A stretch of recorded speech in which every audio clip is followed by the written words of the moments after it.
अस्सलाम वालेकुम सामीन। 14 सफ़र मुज़फ़्फ़र और 20 अगस्त है। ख़बर का उन्वान है, अब स्कूल में भी बेटियां महफूज नहीं हैं।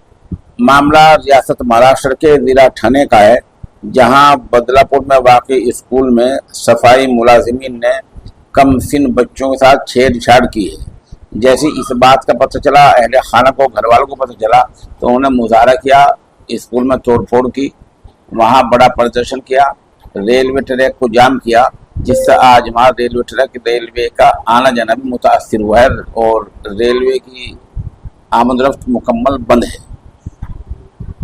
इस तरह इस मुलजिम की पहचान अक्षय के तौर पर हुई है।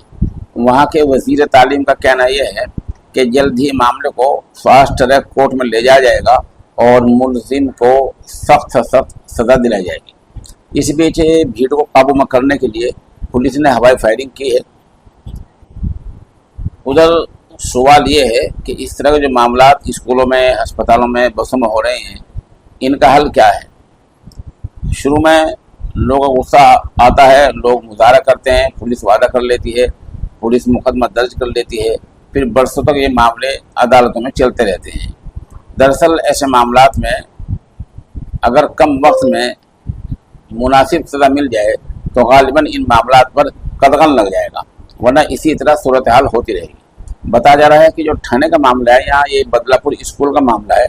यहाँ वो सफाई मुलाजिमीन आउटसोर्सिंग के जरिए जो ठेकेदार के रखे जाते हैं, सफाई मुलाजिम के जरिए ये मामला हुआ है। और अब ठाणे में फिलहाल जो हम खबर बोल रहे हैं, अभी सूरत हाल वहाँ ज़्यादा अच्छी नहीं है और ये मामला पूरे ज़िले में मौजूद बहस बना हुआ है। बता दें, ज़िला जो ठाणा है वो मुंबई से बिल्कुल मिला हुआ है।